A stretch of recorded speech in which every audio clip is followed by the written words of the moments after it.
Glenn. So in that box, you've got some parts, an oil change or two in there. I run 50 weight racing oil. There's a couple of torsion bars. I don't think you'll be using them, but if you decide to put them back in, they go back in here. I took them out because you're just running on these shocks right now. There's the tow bar. It's in there. There's a couple of lighted whips that are stored on the side of the seat, passenger side. And here's that nitrogen tank. I have it strapped down and it's in the front seat. I put it in by myself, so you shouldn't have a problem if you have a friend. So let's go ahead and start it. I'm gonna give it a little gas. Here's the two switches. This one here is your lights. This one here is your starter. Click it once, that turns on the fuel pump. And we'll just give it a little crank. Normally I can give it a pump so it doesn't take that long to start. You can hear it, we're running. So I'm gonna shut it off, so just push it back. I'm gonna turn it on. So center switch, this is fuel pump. And then in the back,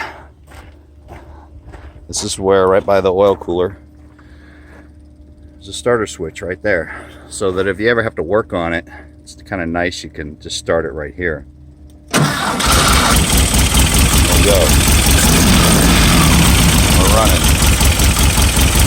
Just a note, I run it about a half a quart low. If you start getting some big hills and jumps or anything like that, you could start splashing some oil through these filters. They're just for a breather.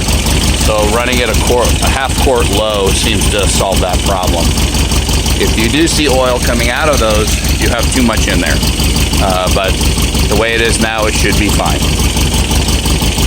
On the filters, if you do a filter clean, just a heads up, when you put these back together, right in here, between this tray, between the tray and the filter, and same with the top. Between the top tray and the filter, put a bead of grease in there. It'll keep dirt from sneaking in and clogging up any jets. I never have a problem at the dunes when I do that. There's the oil pressure gauge. There's a couple of speakers underneath there if you ever want to hook them up.